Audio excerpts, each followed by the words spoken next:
Whenever I look back over my career and think about the best times, there is one common theme in every single example. I was working on a high performance team.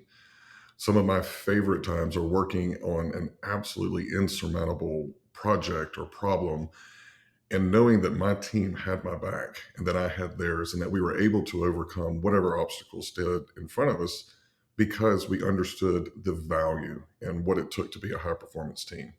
Hi, I'm Trent Cotton, author of Sprint Recruiting and FutHRists.com.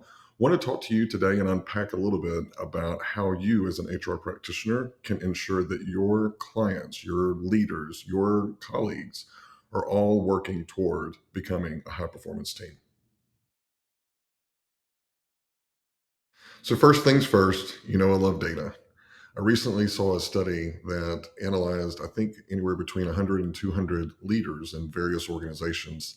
And 60% of them, 60% said that they acknowledge that their team is not reaching its fullest potential. Now, part of that's on the manager, but I think part of it is also on HR. Our jobs, especially during performance training or performance coaching, or even whenever we're sitting down with them to help them set the goals, I think a lot of time we let them slide. We let them move and say, hey, here are your top performers. It's 2 out of 10. It's not fair to give everybody the goal of what they are producing. And I'm the exact opposite. If you want a high performance team, then your minimum standard needs to be what the high performers are doing. So let's look at an example. So let's say you're sitting down with one of your sales leaders and they have a team of 10, and you look and you try to figure out, okay, who are the top performers? And the top performers on those teams produce $1,000 a day. That means 5,000 a week.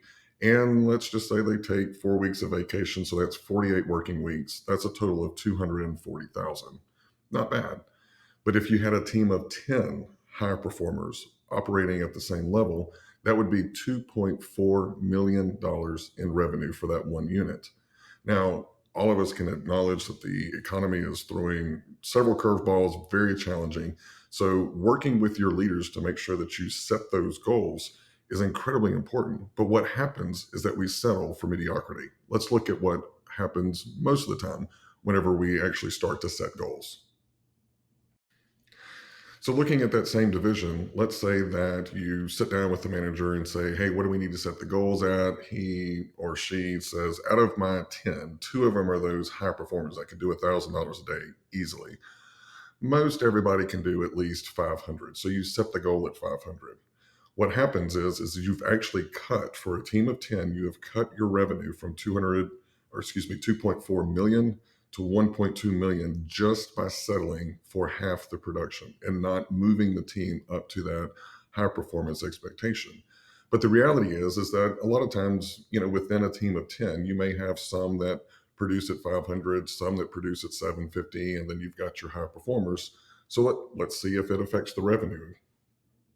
So let's assume 60% of this team is your okay performers. You've got two that are slightly above that, and then you've got your two high performers. So if you look at six at 500 a day, two at 750, and then the 2,000 a day for your high performers, for a team of 10, you have 1.560. All right. So with just all mediocre, we had 1.2. Adding two sort of better performers only increased us by 300,000, and we're still short almost half of that if you look at the 2.4 if you had all top performers. So you can see that if you do not coach your managers to expect the highest level of performance out of their teams by setting those goals as that's the minimum, you're greatly affecting, in this example, revenue. It could be you're increasing risk. It could be, you're not putting out enough lines of code to be able to hit the product launch. It has incredible business impacts. And our leaders look to us to give them guidance. So if we're allowing them to slide the scale to average, our companies that we work for, that we represent, will never be above average. I know that, I'm probably going to get a lot of pushback on this because, not everybody can be a high performer, but there are studies out there about the brain, about behavior that actually encourages us to set that stretch goal. So think about working out. Let's say you want to lose weight, but you also want to increase your muscle mass.